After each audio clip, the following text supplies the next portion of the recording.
Hello, kamusta tayong lahat?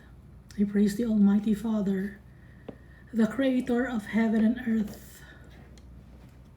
For He is awesome, He is amazing, He is glorious, and He is for justice and truth. He sent to us our Savior, Jesus Christ, the only Redeemer, the only mediator to the Almighty Father. No one else but Jesus. The Almighty Father exalted the name of Jesus above all names.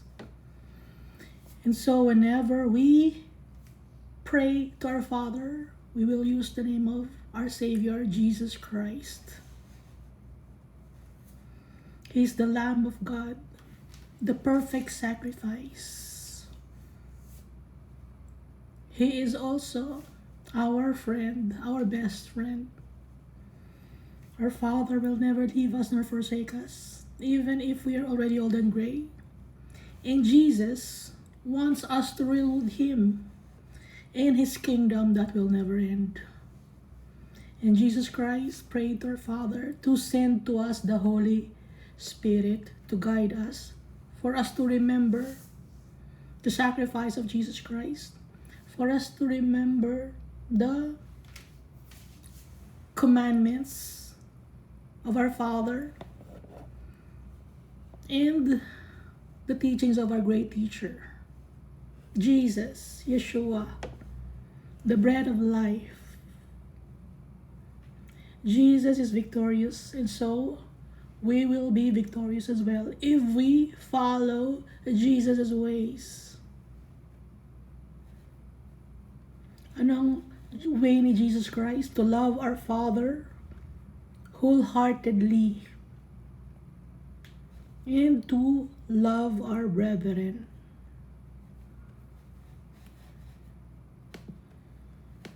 The Holy Spirit is giving us gifts, and it is being replenished every day. And we are the temple of the Holy Spirit. And whenever we gather, we are the church.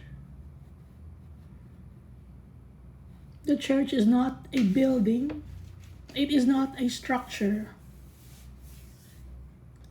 It composes people. Group of people who love the Lord God and obey His commandments, and followers of Jesus Christ. Our Jesus is one with our Father. Our Father is one with our Jesus Christ, and Jesus Christ is one with us. Therefore, we are one with our Father. One meaning, same goal, same perspective, same personality, same character. Anong character yon? For now, we're not yet perfect, but time will come we will be perfect like our Jesus and like our Father. So, last time we read Psalms chapter 6, 7, 8, and 9. So, andito pa rin tayo sa book of Psalms.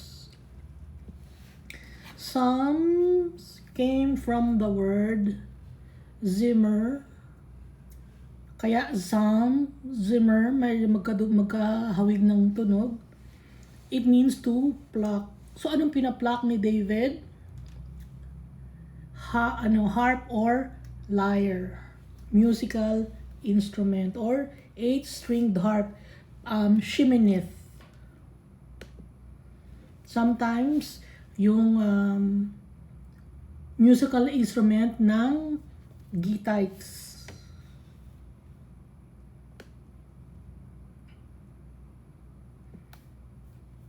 For recap,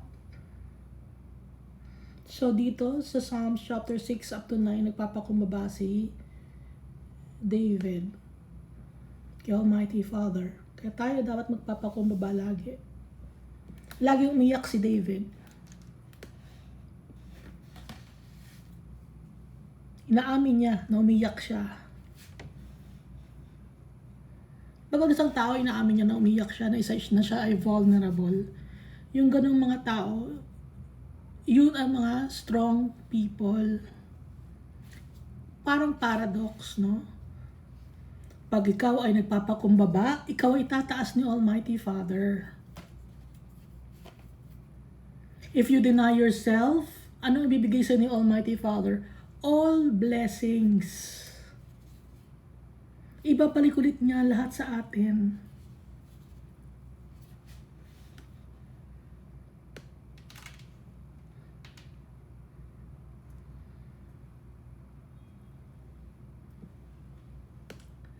And sinasabi nito ni David na kailangan niya si Almighty Father to deliver from enemies. Anong ginagawa ni David? Pinupuri niya si Almighty Father.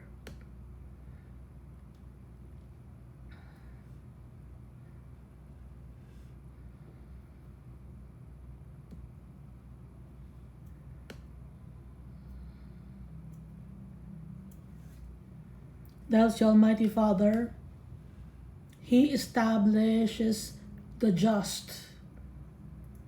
For the righteous God tests the hearts and minds.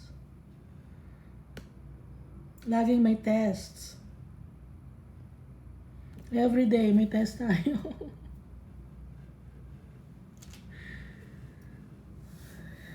Surprise quiz. Ganun. Surprise. So dapat nga tayo ma-surprise. Kaya everyday magpe-pray tayo sa tatay natin. Kaya nga diba yung prayer ng Our Father, pinupuri si Almighty Father, and then pinapatawad ang mga patawarin sa kasalanan tayo, nang sa ganon nagpapatawad tayo ng kasalanan ng ibang tao na nagkasala sa atin, para patawarin tayo ni Almighty Father at ilayo tayo sa evil.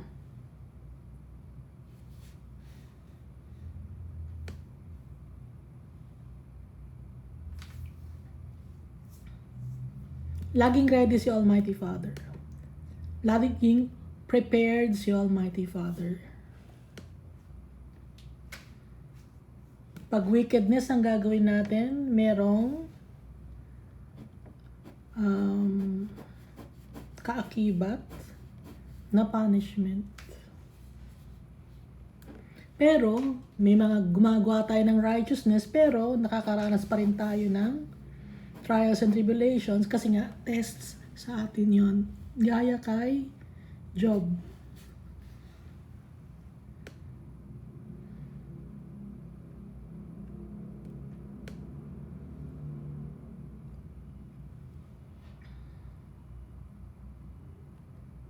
Tsaka yung mga kinakanta natin na mga worship song, some of those came from the book of Psalms, like itong, O Lord, our Lord, how majestic is your name in all the earth.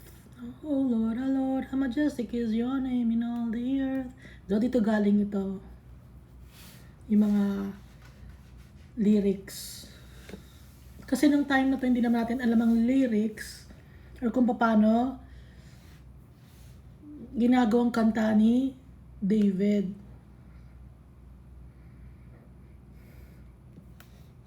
Tsaka itong, what is man that you are mindful of him. So tayo ang laging nasa isip ni Almighty Father.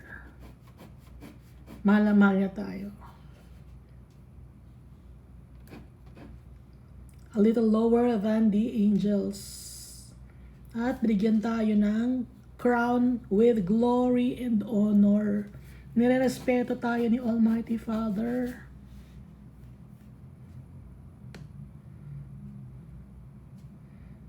Kaya dapat irespeto natin yung tatay natin. Binigay sa atin lahat ni Almighty Father. Malaki yung kanyang sa atin. Trust sa atin. Dahil binigay niya sa atin dominion over the works of your hands. Yung dominion, yung itong mundo. pinagkatiwala sa atin. Pero anong ginagawa natin? Sinisira natin. Puro tayo kasalanan.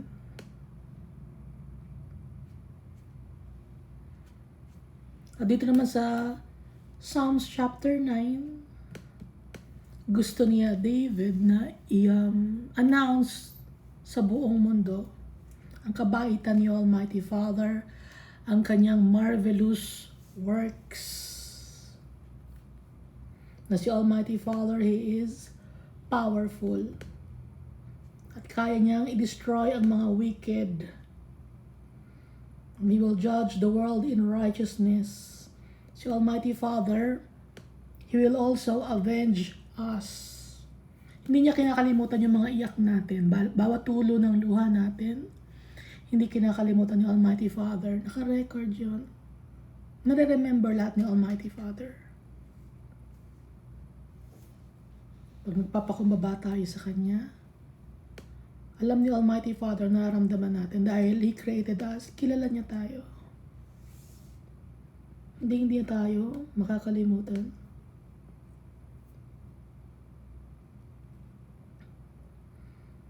Pero sa mga wicked people, ipapakita ni Almighty Father na tayo ay mga tao lang, na limited ang ating mga gawain. Hindi tayo powerful. Si Almighty Father, He is powerful. Bigyan lang tayo ng oras dito sa mundo to serve our Father, to test us kung obedient ba tayo sa Kanya. Dahil alam naman natin na a third babalik kay Almighty Father. And yung the rest, eternal damnation. So alam ni Almighty Father yung bilang ng mga servants niya na makakabalik sa Kanya. Kapalit ng mga angels na sumama kay Lucifer. Kaya ang devil, galit siya sa atin. Si Almighty Father, kakampi natin. Siya nagsusustain sa atin, nagbibigay ng strength and blessings.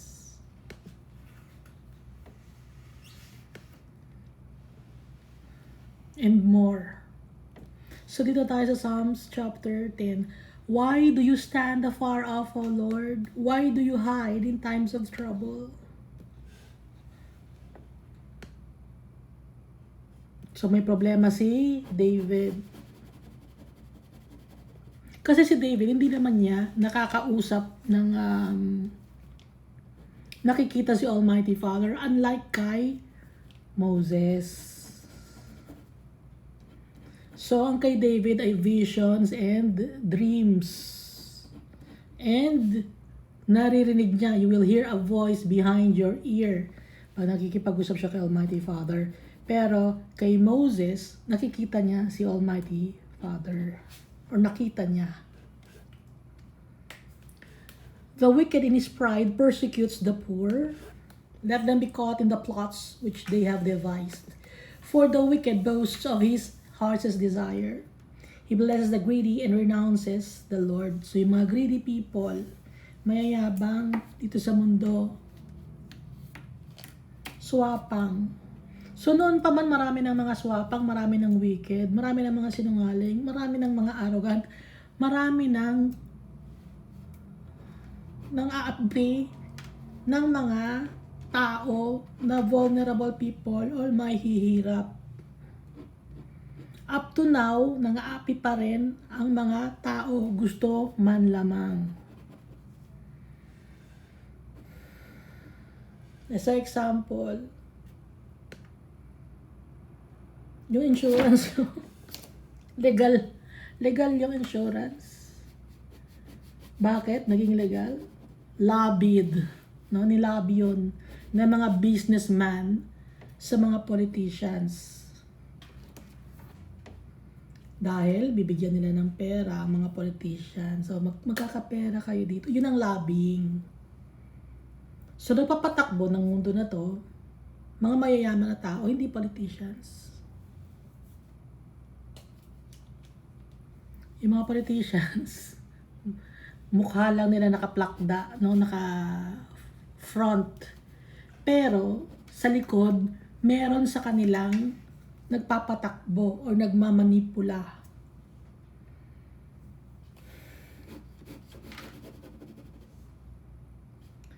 Ngayon, yung business na to, yung example ng insurance.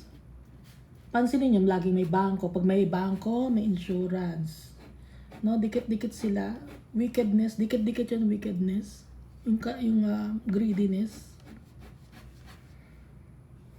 So, may nabasa ako ngayon sa internet. Ano siya? Abang tawag doon? Content creator na comedian. Sabi niya, huwag kayo mag-i-invest sa insurance. Kung gusto niyo mag-invest kayo sa real estate or sa gold. No, wala siya binanggit na gold, pero kung ako, sa gold kayo mag-invest.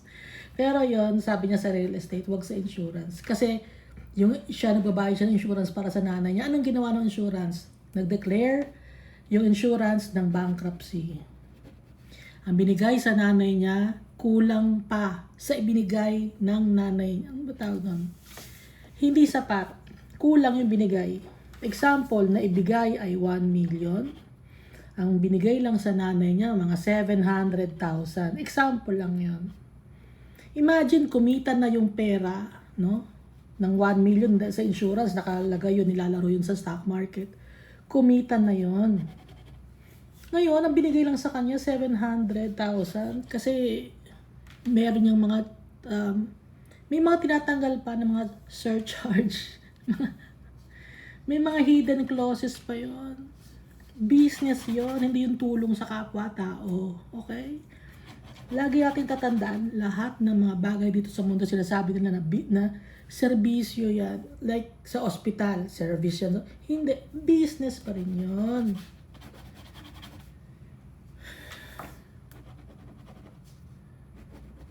Hindi iikot, hindi gagalaw ang mga tao kung walang pera. Swapang ang tao.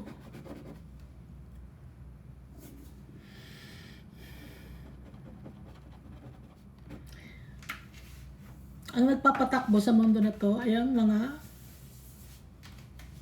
taong nagmamahal sa pera.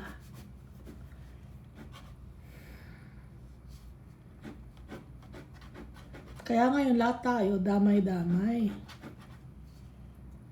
Kaya yung nanay ng isang vlogger ba yon, hindi niya nakuha yung kanyang eksaktong pera. Nabawasan pa. Pag habang ibinibenta sa'yo, ipapromise sa'yo, ganito mas malaki makukuha mo pag nagkasakit ka. Pag namatay, magkakapera ka. O, yun, dun mo pa may enjoy. Bakit hindi mo i-enjoy ngayon?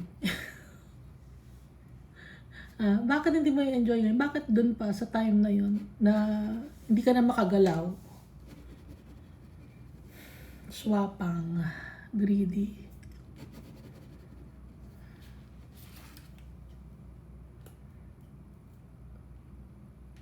Hindi natin alam ang buhay natin dito sa mundo. Insurance, kaling yun sa word na sure. Hindi tayo sure sa insurance. Pero kay Almighty Father, sure na sure tayo. Secured tayo kay Almighty Father.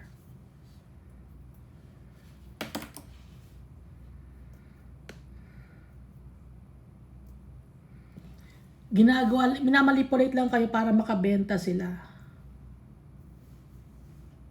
Dahil yun ang kanilang trabaho. Hindi ako galit sa gumibenta ng insurance. Sinasabi ko lang. Totoo naman yun. Gusto nila ng trabaho. Gusto nilang kumita. Nakakaawa din, di ba?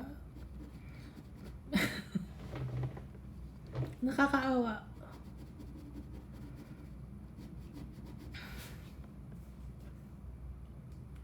So ituloy natin, for the wicked boast of his heart's desire. He blesses the greedy and renounces the Lord. So wala nang konsyensya. Pag ang isang tao walang konsyensya, walang takot yun kay Almighty Father, nire-renounce niya si Almighty Father. The wicked in his proud countenance does not seek God. Kung talagang hinahanap natin si Almighty Father, may takot tayo sa Kanya, susundin natin ang Kanyang statutes. Ngayon, kung hindi natin susundin ang statutes ni Almighty Father, we are not seeking Him, kung anong will niya for our lives. God is none of His thoughts. Hindi papasok sa isip ng mga wicked people. Si Almighty Father, ang papasok lang sa kanila, kailangan makabenta ako, yumaman ako, pag yumaman ako, mabibili ko na lahat ng gamit ko, lahat ng bagay sa mundo, kaya ko nang bilhin. Hindi pa rin, hindi ka makukontento. Dahil makakapag-satisfy lang sa atin si Almighty Father. Siya yung hinahanap-hanap natin.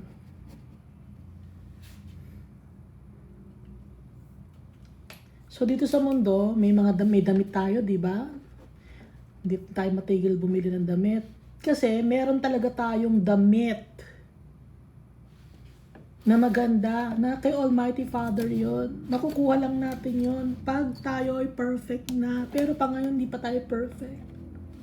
Makukuha natin damit na yun pag tayo nagtitiwala kay Almighty Father tsaka kay Jesus Christ.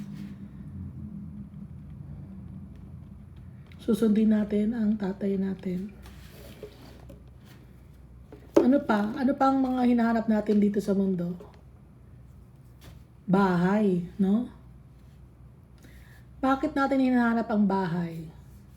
Kasi meron talaga tayong bahay. Nakalimutan lang natin. Ang bahay natin sa tatay natin, He is our home.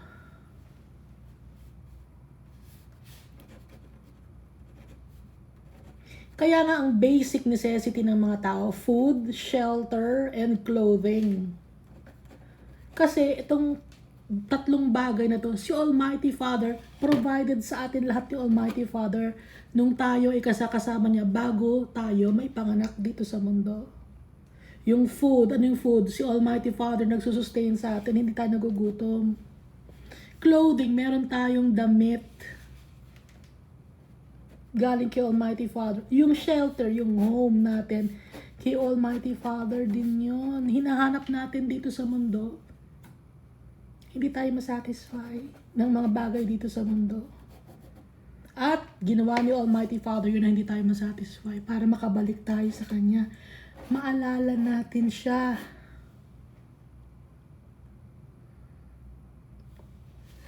Di ba pag nagta-travel kayo, sa ibang bansa, gano'n, sa ibang lugar, gusto nyo mag-travel, pagdating nyo ron, ito lang ba yun? Ito na pala yun. Anong nararamdaman ninyo? Masaya na ba kayo? Hindi, di ba? Hindi, di ba? Ito na ba yun? Nagpunta ako dati sa mga ibang lugar. Ito pa yun? Parang ganun yung feeling ko. Ito na ba yun? Dito may iba. Yung bahay natin, nasa tatay natin. Example sa pagkain. Ito na ba yung masarap na pagkain na to na gusto ng mga tao? Nasikat sa internet. Hindi naman masarap. Ito na ba yung damit na yon na mahal na branded? Ito na ba yon? Bakit hindi ako masaya? Gusto ko pa rin bumili ng bago. Kasi nga, yung damit na hinahanap natin. Na kay Almighty Father.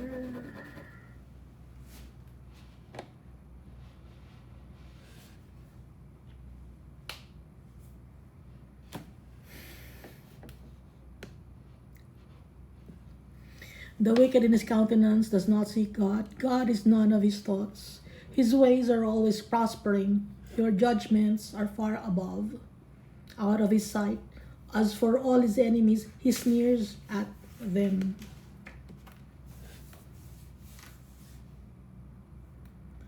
Yung ways ng wicked, laging nagpa-prosper, no? Wicked kasi siya. Swapang. Your judgments are far above, out of his sight. Yung judgment ni Almighty Father, hindi makita ng mga wicked people. Hindi nila makita. Kasi ang focus lang nila,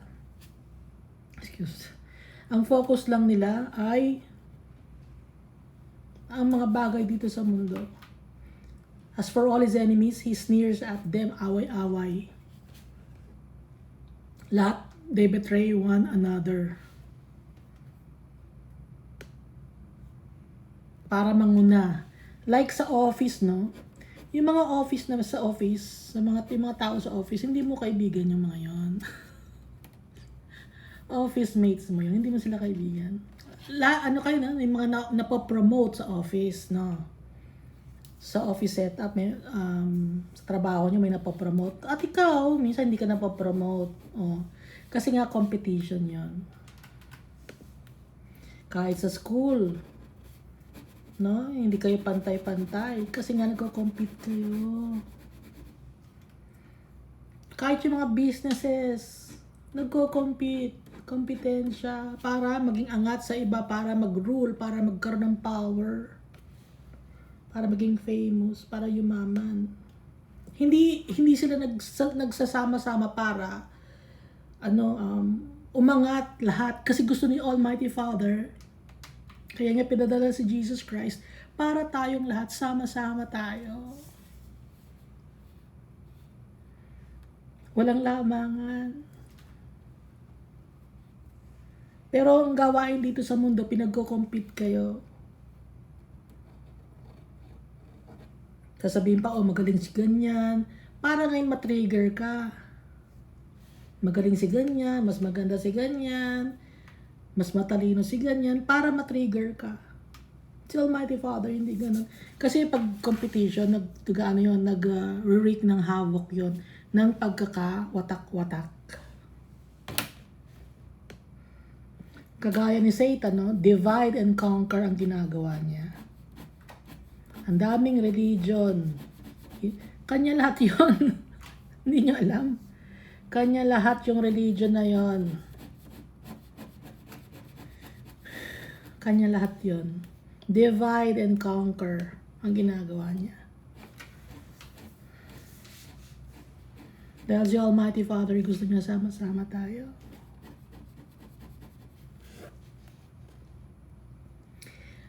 Back tayo verse 6. He has said in his heart, I shall not be moved, I shall never be in adversity. Yung mga wicked people. Hindi ako papatinag. Hindi ako mapapahamak. Yun ang sabi ng wicked person. His mouth is full of cursing and deceit and oppression. Punong-puno ng masasamang mga salita. Meron siya sa bibig niya. Panloloko at pang mamanipula at pang aapi. Dahil kaya ganun ang kanyang bibig, dahil yung puso niya madumi. Under his tongue is trouble and iniquity. Kaguluhan, kasalanan, problema. He sits in the lurking places of the villages. In the secret places, he murders the innocent. His eyes are secretly fixed on the helpless. Pag may nakita siyang tao na pwedeng manipula to, pwedeng abuhin to. O naka-fix itong ating ang tawag doon, market. Kunyari sa business, nagbebenta ka ng condo unit, ang market natin ito. Mga nagtatrabaho sa abroad or nasa abroad, yun ang market natin. Helpless. Bakit nasa abroad, bebentahan mo ng condo unit? An example lang. O, nakikita ba nila yung condo unit nila? Hindi. Pinaparenta nila. Hindi na nakikita. Kasi yun ang market nila. No? Para makabenta dahil sa pera. Gusto nila ng pera. His eyes are secretly fixed on the helpless. May magagawa ba yun? Doon sa ibang bansa nakatira. Gutay-gutay na yung kanyang unit. No? Parang ginagatasan lang siya. Ganun. Hindi alam yun ng tao.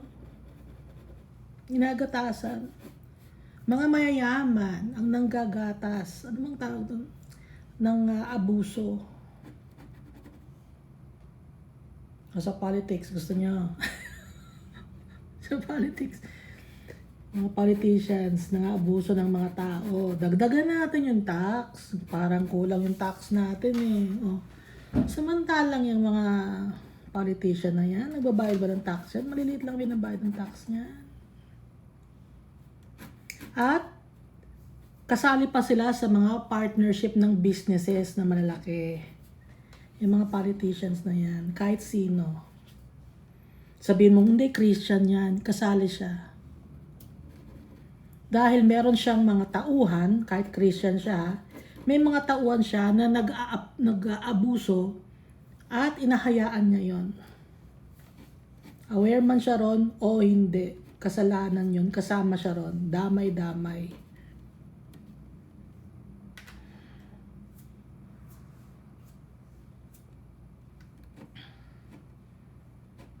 Kagaya nung ba magbabayad ka ng sa GCash, kahit nagde-deliver,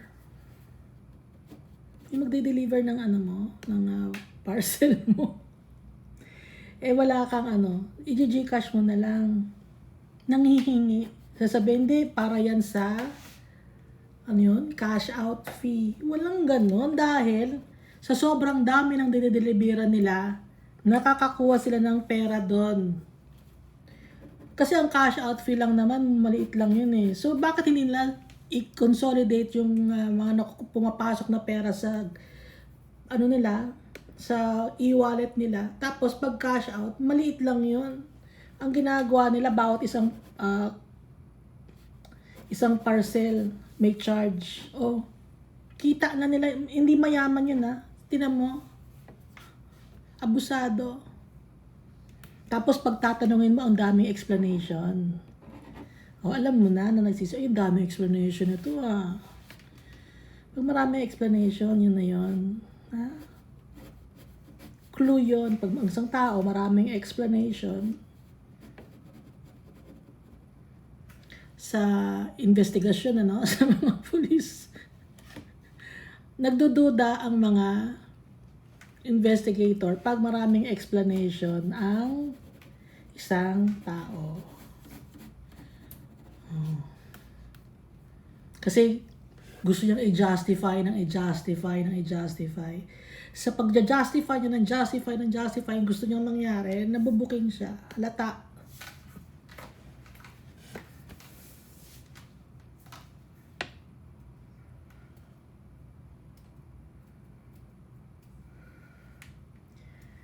He lies in wait secretly as a lion in his den. He lies in wait to catch the poor. He catches the poor when he draws him into his net. Hinuhuli, so binibitag niya. No? Example nga yung insurance. Hindi, yayaman ka pag nag-insurance ka. Binibitag niya yung mga mahihirap.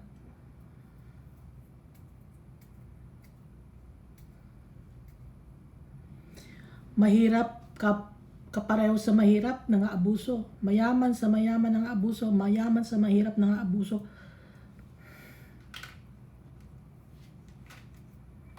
Walang justice.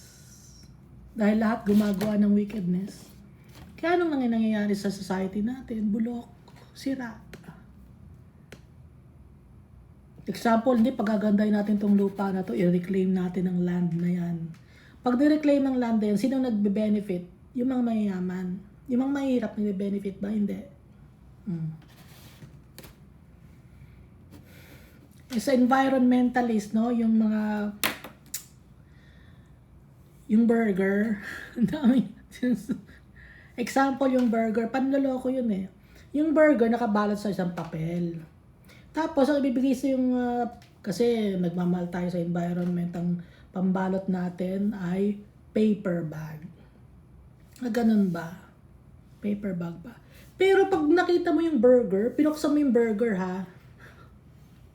Pag binuksan mo yung burger, anong makikita mo? So, yung lining ng papel, plastic. So, nakakain natin yung plastic. Panloloko.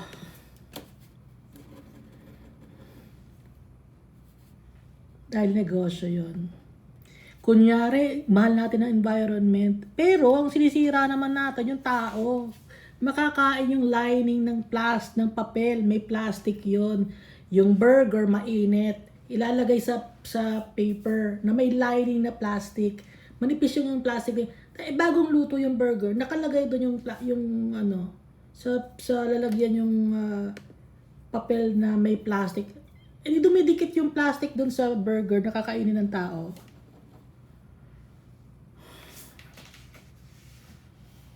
Panlalamang. Kasabwat ang mga politicians, ang mga environmentalists, kasabwat. Kasi nga rin, meron yung kaltas sa tax. Yun, may kaltas sa tax yun. Dahil sa environmentalist ko, may kaltas sa tax. Kaya ganun ang ginagawa nila. Swapang. Verse 10.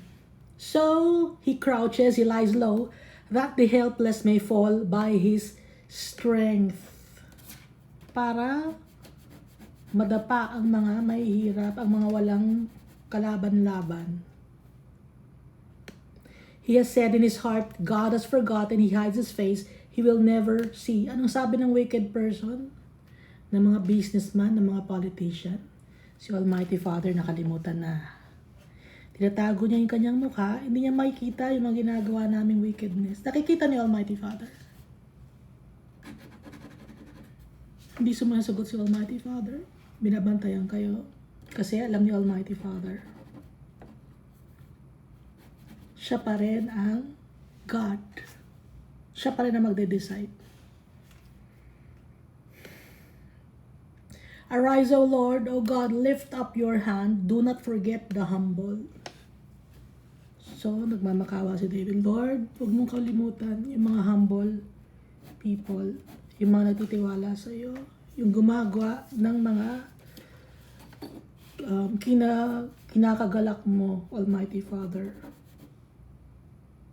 Why do the wicked renounce God? He has said in his heart, you will not require an account. Bakit ganon ang mga wicked people? Sabi. Kasi sabi niya sa puso niya, hindi ako paparusahan ni Almighty Father dito. Hindi siya take ng accounting. No, hindi binibilang ni Almighty Father yung kasalanan ko. You will not require an account. Sabi ng wicked sa kanyang puso. Kahit pa sabihin siya ay Christian, no? Ang daling sabihin na, hindi, Christian ako, uma-attend ako. Kahit na uma-attend ka pa,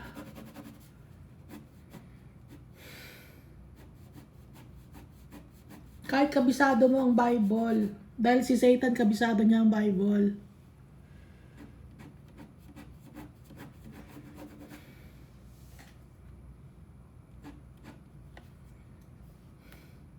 Ang ni-require sa atin ng Almighty Father, to obey Him, to love Him, and to uphold justice and truth.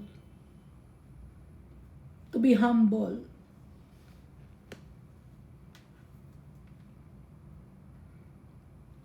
Verse 14. But you have seen, for you observe trouble and grief, to repay it by your hand. The helpless commits himself to you. So tayo, we will entrust ourselves to the Almighty Father. Dahil sa Almighty Father, nakikita niya yung griefs natin, yung problema natin, yung pagdadaanan natin. At si Almighty Father ang magbibigay sa atin ng justice na hindi natin nakukuha dito sa mundong ito.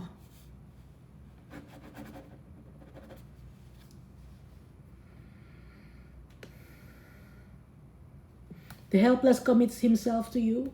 You are the helper of the fatherless or orphans. Minsan, no, may mga tao na may fathers dila dito sa mundo, pero para silang fatherless. Kasi yung fathers nila, hindi rin marunong. Hindi rin takot kay Almighty Father. Kaya parang fatherless din, wala rin. Although kasama, parang fatherless, no? Parang wala lang, gano'n. So si Almighty Father, siya ang tutulong sa atin at tumutulong sa atin. Kasi pag sinasabing may father ka, meron kang tagapagtanggol. Dahil yun ang gawain ng father. Nagpaprotekta. Pero, kung may father ka pero hindi ka naman pinoprotektahan, para ka na rin fatherless.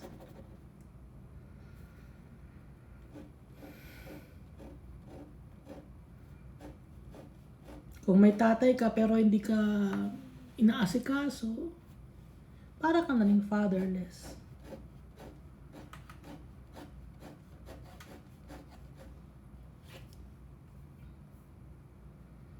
Kaya si Almighty Father, siya ang tagapagtanggol natin.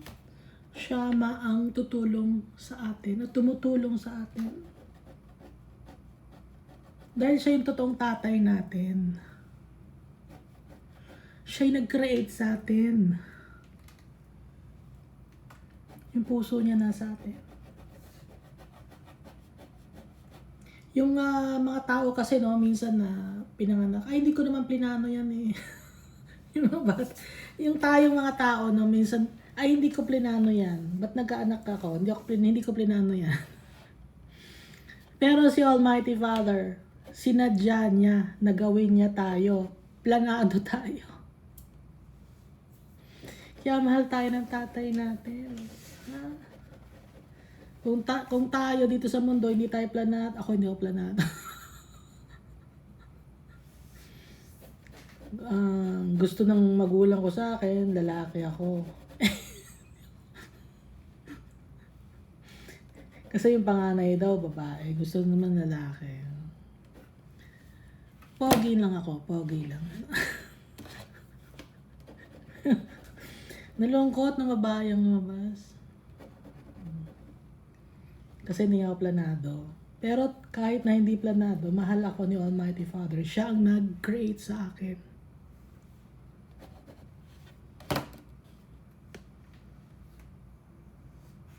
Sinadya ni Almighty Father na ipanganak ako. Planado ako ni Almighty Father. So kayo, kung naiisip nyo na hindi kayo planado, planado kayo ni Almighty Father.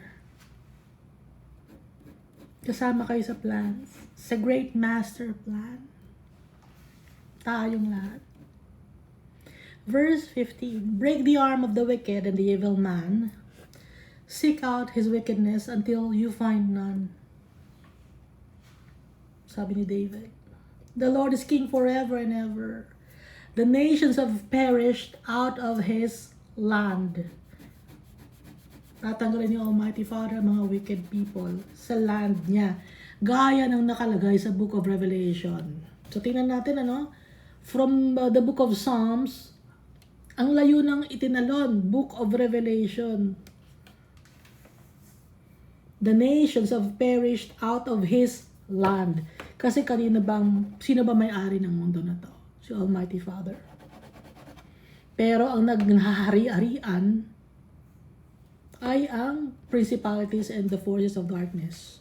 Naghahari-arian lang sila pero hindi sila may-ari ng mundo na to.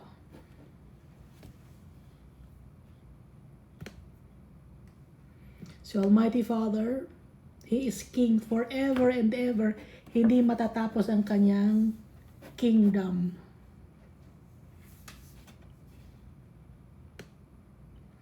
Lord, you have heard the desire of the humble. You will prepare their heart. You will cause your ear to hear. Papakinggan tayo ni Almighty Father if we humble ourselves before Him. Hindi tayo magyayabang. Acknowledge natin na kailangan natin yung tatay natin. Dahil pag nagyabang tayo, ay hindi sasabihin niyo na hindi niyo kailangan si Almighty Father. Bakit kayo tutulungan ni Almighty Father? Dineclare na ninyo na hindi niyo siya kailangan. So, pag nasa eternal damnation na ba kayo, saka kayo iiyak. Late na yon, no? Alam natin, nabasa natin dito sa Bible, na kinalimutan na ni Almighty Father ang mga souls na nasa impyerno.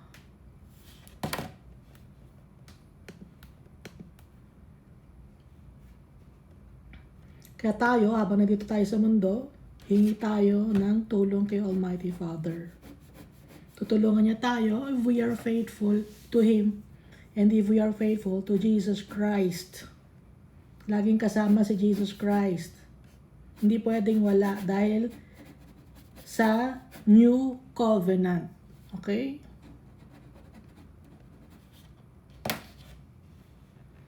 To do justice to the fatherless and the oppressed. Yung mga inaapi. Yung walang tagapagtanggol. That the man of the earth may oppress no more. Para matigil na ang pang-aapi. Bibigyan ni Almighty Father ng justice. He will vindicate the people who have been wronged. Para mawala na ang mga people who are wicked.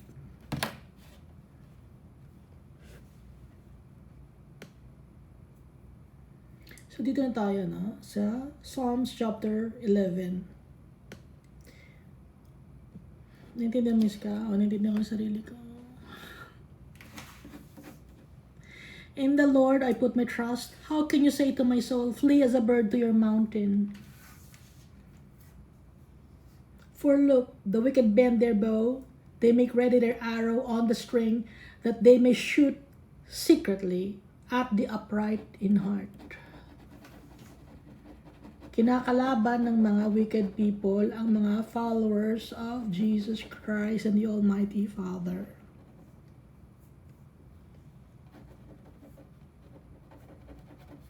Pag nalaman ng mga tao na followers ni Almighty Father at ni Jesus Christ, iba yung tingin nila sa atin. Inaapi nila. Meron kasing religion, ang ginagawa nila, nag-a-apply ng trabaho sa kanila, pero iba ang paniniwala. Hindi nila tinatanggap sa trabaho. Anong tawag doon? Oppression yun. Iba lang ang religion sa inyo, hindi nyo tinatanggap sa trabaho. Bakit ganun kayo? Matuwa ba si Almighty Father sa ginagawa ninyo? Hindi. May ganong religion. Anong religion mo? Pag sinabi mong iba, ay hindi tanggap yan. Reject. Kahit hindi marunong, basta karelihiyon ninyo, uy, tanggap yan, karelihiyon natin yan, tutulong tayo sa kasama natin. Bakit sa iba hindi kayo tumutulong? Dapat walang partiality ang pagtulong.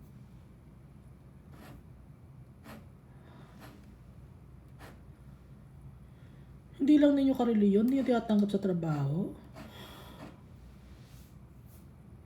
Kung mamayanin man kayo dito sa mundo na to, lagot kayo kay Almighty Father.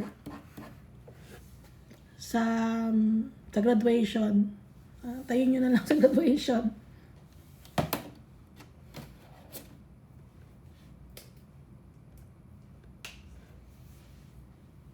If the foundations are destroyed, what can the righteous do? Kung sira ang pundasyon, ano ang magagawa ng mga taong sumusunod kay Almighty Father? The Lord is in His holy temple. The Lord's throne is in heaven. His eyes behold, His eyelids test the sons of men. Lagi nakatingin sa atin si Almighty Father. Itong earth na to, footstool lang ni Almighty Father to. Ang kanyang temple ay nasa heaven, yung kanyang throne. Kaya huwag kayong gumawa ng trono dito. May mga taong gumagawa ng trono para sa kanilang religious leader. May trono pa, parang hindi maintindihan. Ba't ginagawa nyo ng trono yung religious leader ninyo? Hindi naman king yon. Ang king, si Almighty Father. Siya may-ari ng mundo na to. Ang footstool lang itong mundo na to. Kaya wala tayong may pagmamalaki na, maganda ang pinagawa kong congregation. Maganda ang pinagawa kong building para kay Almighty Father. Hindi mo may pagmamalaki yan dahil footstool lang ni Almighty Father ang mundo na to. Hindi, ginto yung nilagay ko eh. Kahit na ginto yan, hindi mo may pagmamalaki yan. Gawa mo, gawa ng kamay ng tao. Ang tingin nga ni Almighty Father dito sa mundo na to, sinira na natin. Mukhang informal settlers. No? Kung ayaw nyo ng word na squatter, mukhang squatter ang mundo natin. kung nakikita nyo, hindi, maganda yung, ano natin, maganda yung buildings, ang ganda na, parang high-tech na lahat, industrialized country. Ang tingin ni Almighty Father is squatter. Alam niyo ba yung, ano, yung mga langgam? Gumagawa sila ng sarili ng bahay. Ang daming mga, ano ba yung langgam? Yung langgam, may mga di ba, ganyan ang langgam. Yung bahay ng langgam. Yung akala na nyo, yung bahay ng mga nono. Anong nono yun? Sabi, nung bata ko, bahay yan ng nono. Anong nono? Mga ninuno natin. Hindi lang nono. Anong unano? Ganon. Bahay daw ng nono to, ng unano. Tapos, ang totoo, bahay to ng langgam.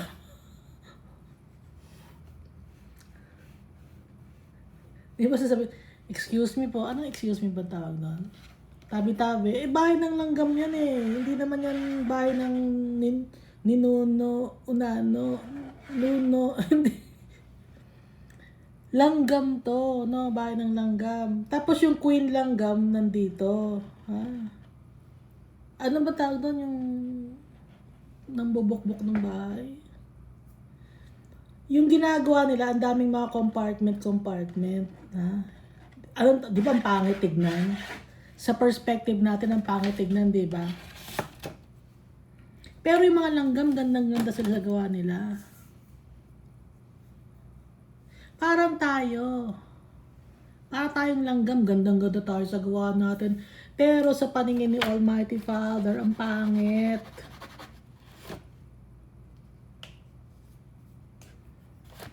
Sinira natin yung kanyang creation. Akala nyo gandang-ganda si Almighty Father sa mga magagandang building na pinagawa ninyo? Hindi.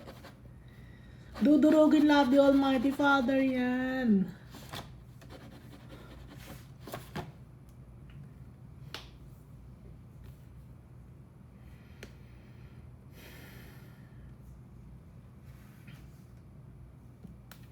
The Lord tests the righteous, but the wicked and the one who loves violence, his soul hates. Galit na galit si Almighty Father sa mga mahilig sa mga violence. Violence. Di violence. Violence. Ano nga another word for violence? Yung away-away, gulo. No? Mga gulo, mga kung ano-anong gawain na wickedness, discrimination,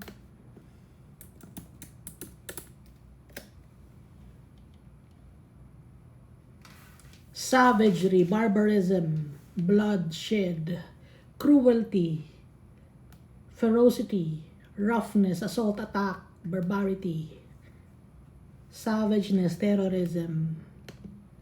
Galit si Almighty Father. Mga barbaric people.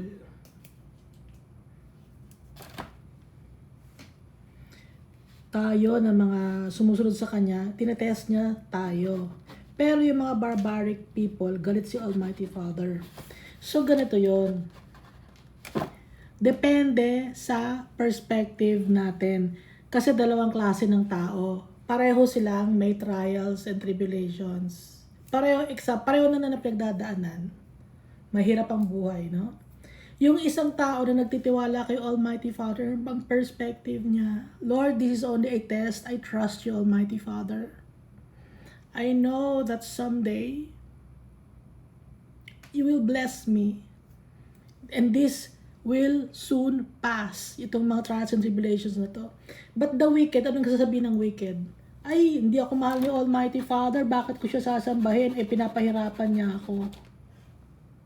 Akala ko ba pag nagtiwala ko kay Almighty Father, i-bless niya ako? Akala ko ba pag nagbigay ako ng tithes, i-bless niya ako?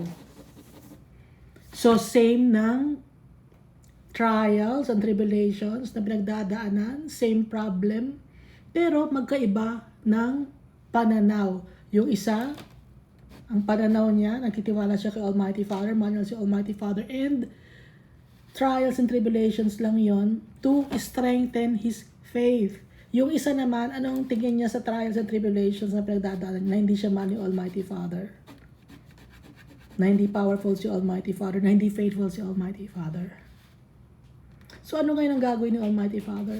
Mas mamahalin ngayon ni Almighty Father yung nagtitiwala sa Kanya, kumpara sa tao na nagagalit kay Almighty Father.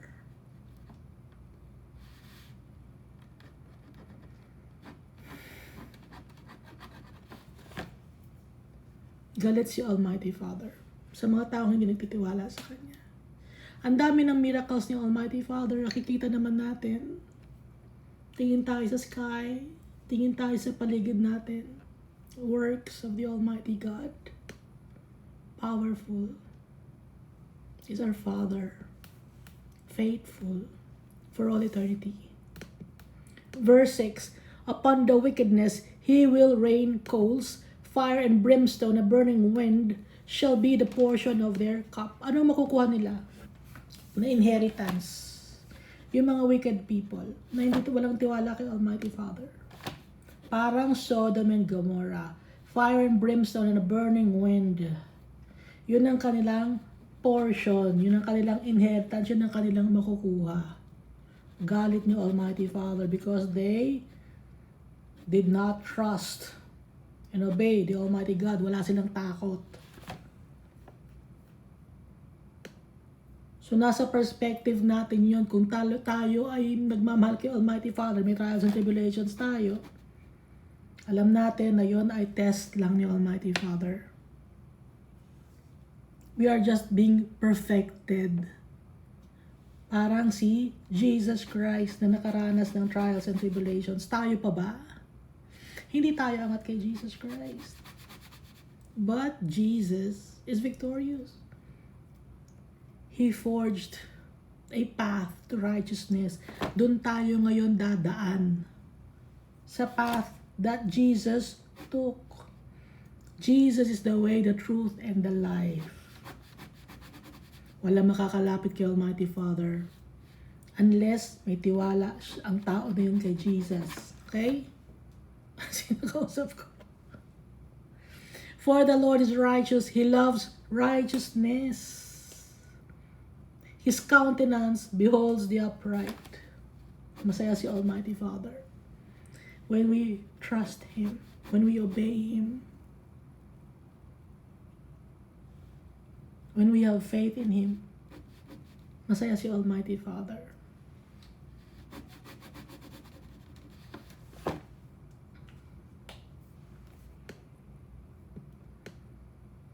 So dito na tayo, no? Sa Psalms chapter 12.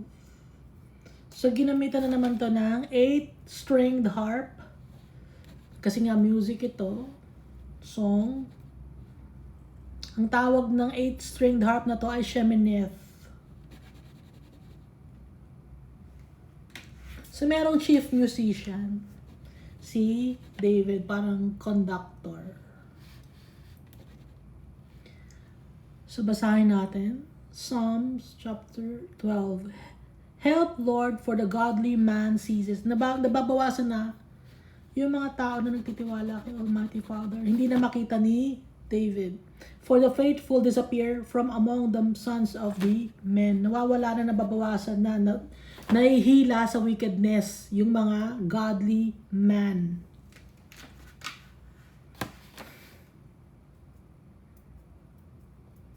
So yung mga godly man, nawawala na. Dahil nahihila sa kadumihan. They speak idly, everyone with his neighbor. Chinichismis ang kapwa-tao. Sinisiraan, slander. With flattering lips and a double heart they speak. Betrayal, inconsistency.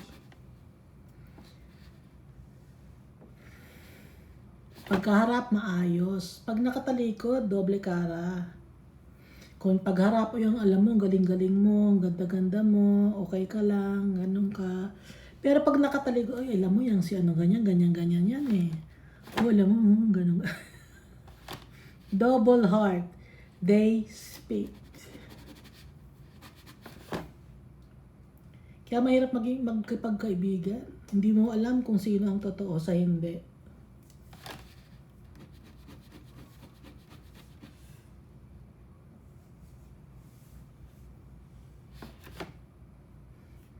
Kaya ang kaibigan natin, si Jesus Christ. Ang best friend natin, hindi tayo sasaktan.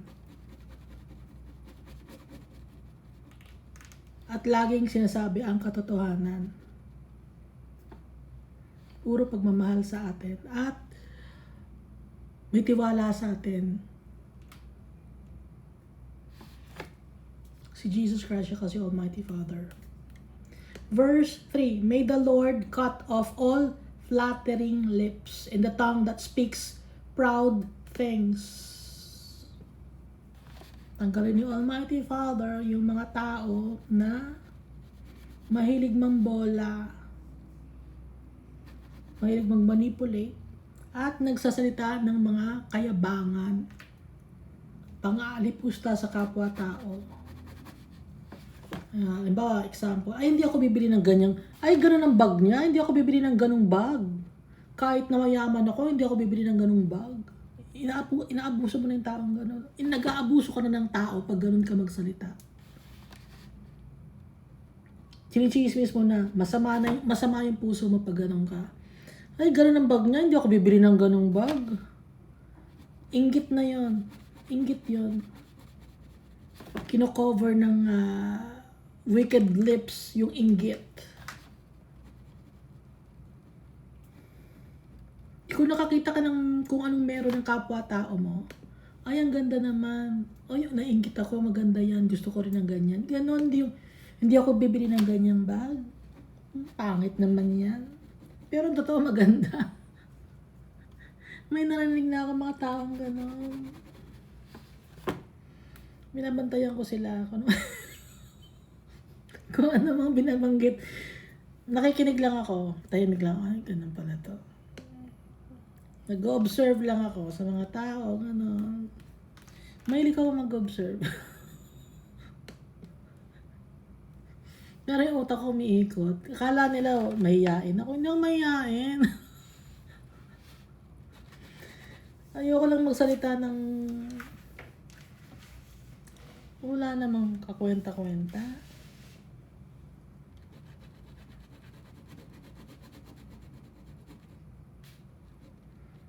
At pag may nag-usap, no, na magkaibigan,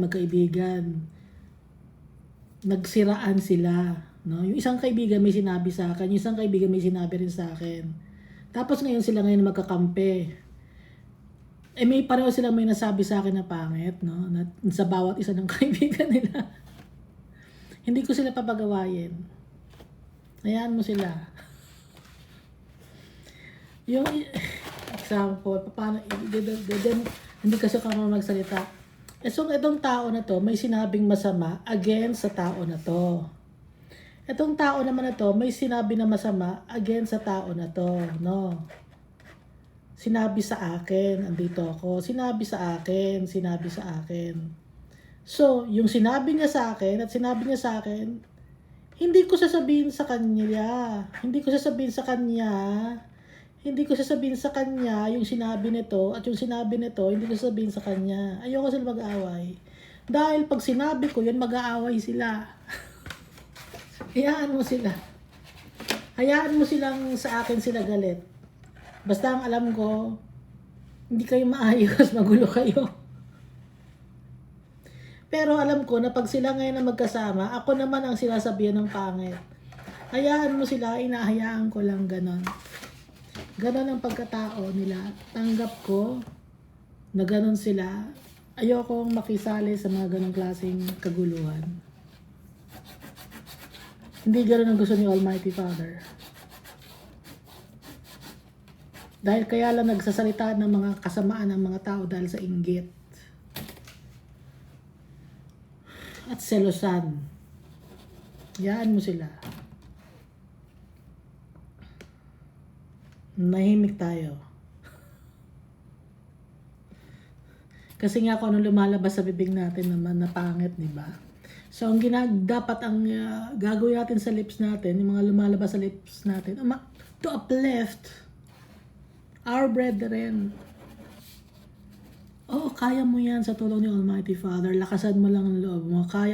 Ganun ang kailangan natin. Tulungan natin ang bawat isa. Hindi yung siraan ng siraan. Dahil Kung sisirain mo ang kapwa-tao mo, sino ka? Sino ba yung destroyer? Ang destroyer ay ang devil. Ha? Hindi yun ang namamayani sa puso natin. Ang mamamayani sa puso natin si Almighty Father. Kaya hindi natin i-destroy, kundi hayaan mo sila na sila na lang. Ano?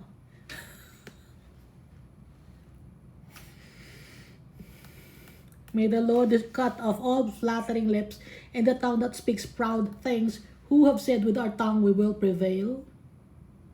Our lips are our own. Who is Lord over us? Yabang, di ba? Sino mag-aari sa amin? Sarili namin tong bibig. Kung anong gusto namin gawin, yun ang gagawin namin.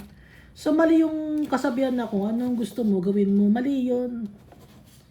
Dahil dapat kung ano ang gusto ni Almighty Father, yun ang gagawin natin. We must acknowledge our Father kasi on our own, we are wicked. Our hearts are wicked.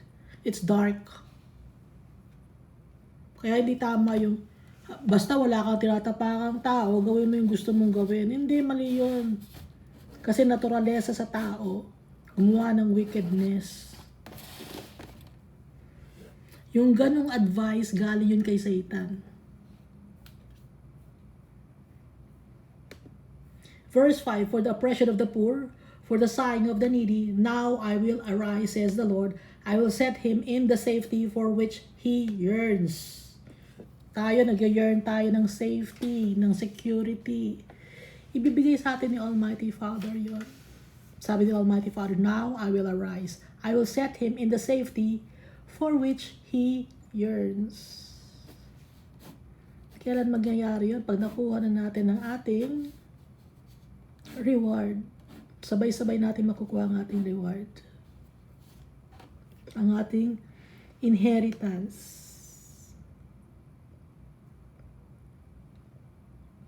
The words of the Lord are pure words, like silver tried in a furnace of earth, purified 7 times. 7 times means complete.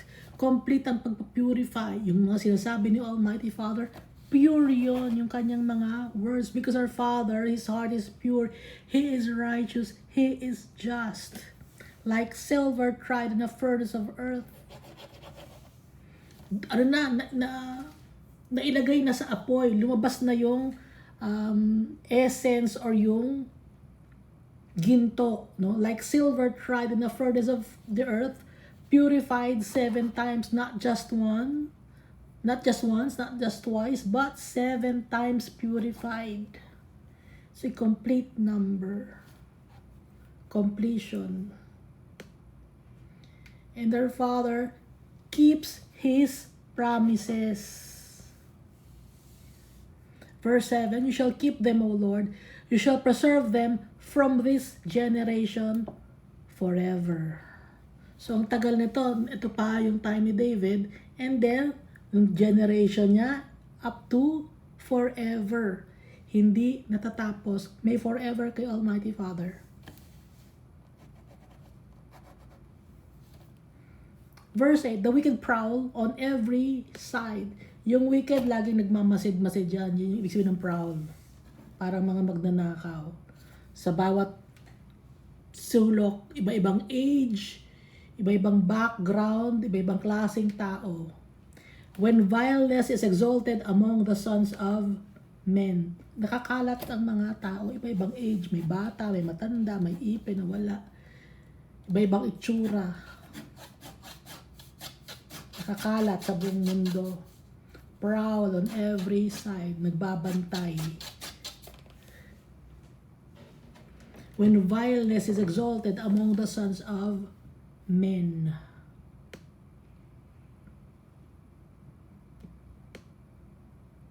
So, dito na tayo sa Psalms chapter 13.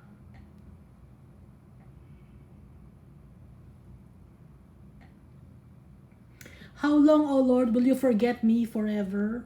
How long will you hide your face from me? How long shall I take counsel in my soul, having sorrow in my heart daily? How long will my enemy be exalted over me? Sabi ni David. So, laging nagpe-pray si David. Laging maraming problema si David. Hindi lang tayo maraming problema. Si David din. Kaya huwag niyong sabihin, ako lang ang may problema sa buong mundo na to, ibinagsak lahat sa akin ang problema. Si David, sa sobrang dami ng chapters ng Psalms, hindi lang sa atin, binagsak ang problema. Pantay-pantay tayo.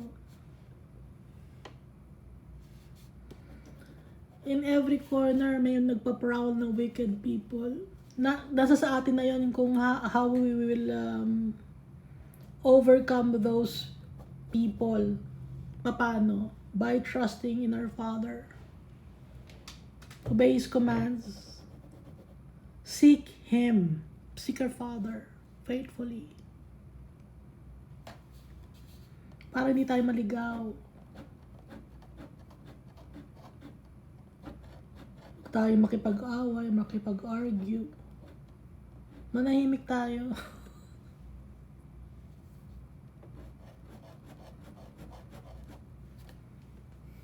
Sometimes we have to let go, no?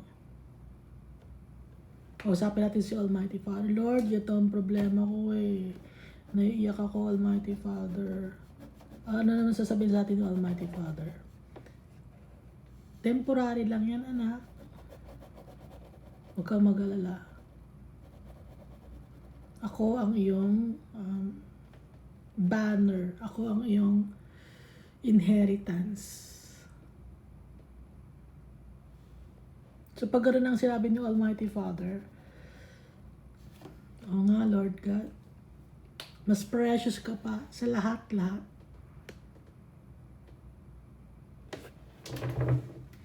So Psalms chapter 13, how long, O Lord, will you forget me forever? How long will you hide your face from me? How long shall I take counsel in my soul, having sorrow in my heart daily? How long will my enemy be exalted over me? Consider and hear me, O Lord my God. Enlighten my eyes, lest I sleep lest I sleep the sleep of death. Enlighten my eyes. Ibukas mo yung mata ko, Almighty Father. Give me, parang a sign or show me yourself, figuratively speaking. Lest I sleep the sleep of death. Lest my enemies say, I have prevailed against him. Lest those who trouble me rejoice when I am moved. Yun ang sasabihin ng enemy. Sasabihin ng enemy, nanalo ako sa'yo ha. Pero, ano sabi ni David? Lest those who trouble me rejoice when I am moved. But I have trusted in your mercy. Pagtitiwala pa rin kay Almighty Father. Trusting the Almighty Father, having faith in the Almighty Father, embracing the goodness and graciousness, the loving kindness and the mercifulness of our Father God. Lest those who trouble me rejoice when I am moved, but I have trusted in your mercy. My heart shall rejoice in your salvation. Our Father, He is our salvation, our portion, our inheritance, our everything. I will sing to the Lord because He has dealt bountifully with me. So, hindi pa niya nakukuha yung kanyang reward, no? Or yung kanyang pinagpe-pray, pero nagpasalamat na agad siya. Nagtitiwala ka sa'yo, Almighty Father. Mag-rejoice ang heart ko. And I will sing to the Lord because He has dealt bountifully with me. Hindi pa niya nakukuha yung kanyang pinagpe-pray. So ano yun? Bibigyan siya generously ni Almighty Father. Handsomely. Freely. Yun ang bibigay ni Almighty Father. Generously. Hindi pa nabibigay ni Almighty Father. In-acknowledge na agad ni David that the Almighty Father will bless him bountifully. So, pag nagpe-pray tayo, anong gagawin natin? Magpapasalamat na agad tayo. Kahit wala pa. Dahil alam natin, ibibigay sa atin ng tatay natin yon. Hindi tayo maihindian ng tatay natin.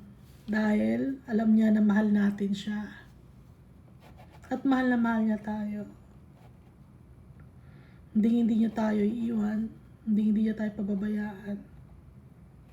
Dumadanas man tayo ng trials and tribulations, magpapasalamat tayo sa tatay natin because it's a way for Him to know who are His, who's faithful to Him, who is obeying the teachings of Jesus Christ.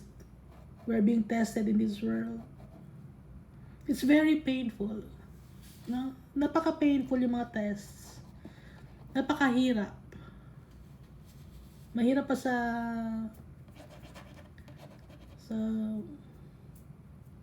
integral calculus.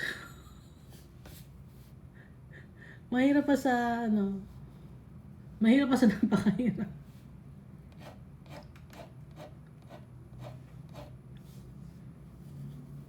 Pero our Father, He's helping us. Jesus is helping us. Kaya nga may words si Jesus Christ, yung gospel. Pinapakita doon ni Jesus Christ kung paano tumutulong si Almighty Father.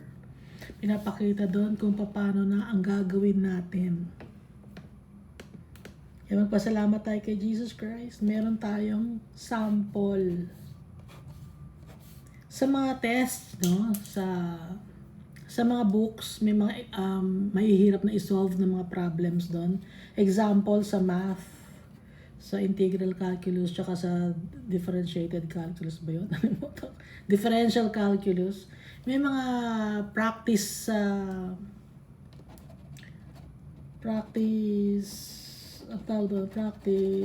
math doon, no? Pinapractice mo dapat. Andon, si Jesus Christ, nasa Bible, dapat nating i-practice para alam natin ang gagawin natin. Practice lang ng practice.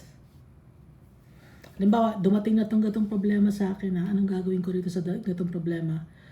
May gatong practice ko gatong natutunan ko sa Bible na tinuro ni Jesus Christ. Para pumasa tayo sa test. Tapos bigla na naman, mauulit na naman yung test na yun. Ito may test na to na-experience ko itong test na to. Ano nga bang ginawa ko?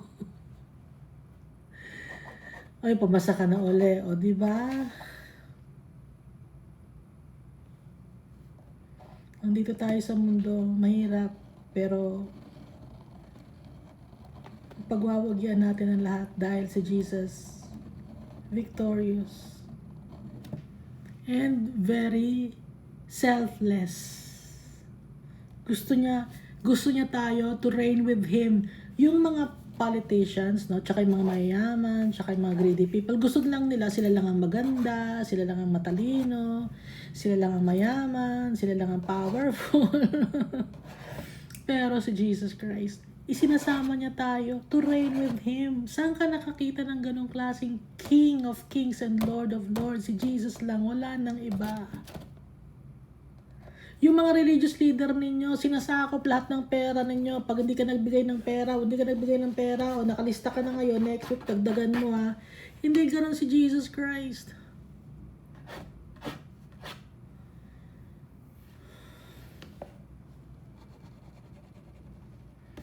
Isinasama niya tayo. Yung mga religious leader nyo, pag sasakay ng eroplano, di ba gusto nila sa business class sila, tapos yung mga members lang, andun lang sa bandang pakpak ng eroplano.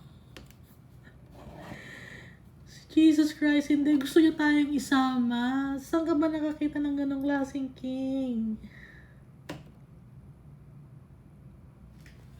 Nag-iisa lang ang ating Savior. Nag-iisa lang ang ating Redeemer na binigay sa atin ni Almighty Father. Kaya dapat tayo mag-celebrate.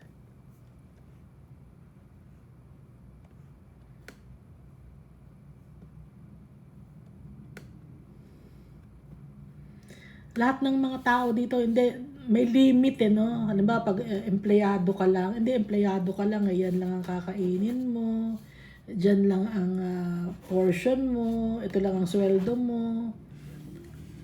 Pero kay Jesus, gusto niya pantay-pantay tayo. Sino bang hindi matutuwa nun? Sino bang hindi magre-rejoice nun? Sino bang hindi mag-celebrate nun? Kasi kasama natin yung tatay natin, yung nagmamahal sa atin, yung gumawa sa atin.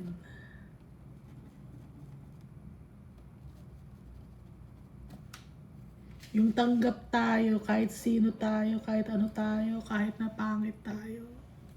Kahit makasalanan tayo, tanggap tayo. Hindi niya tayo iiwan na pababayaan. Thank you, and God loves us all so much.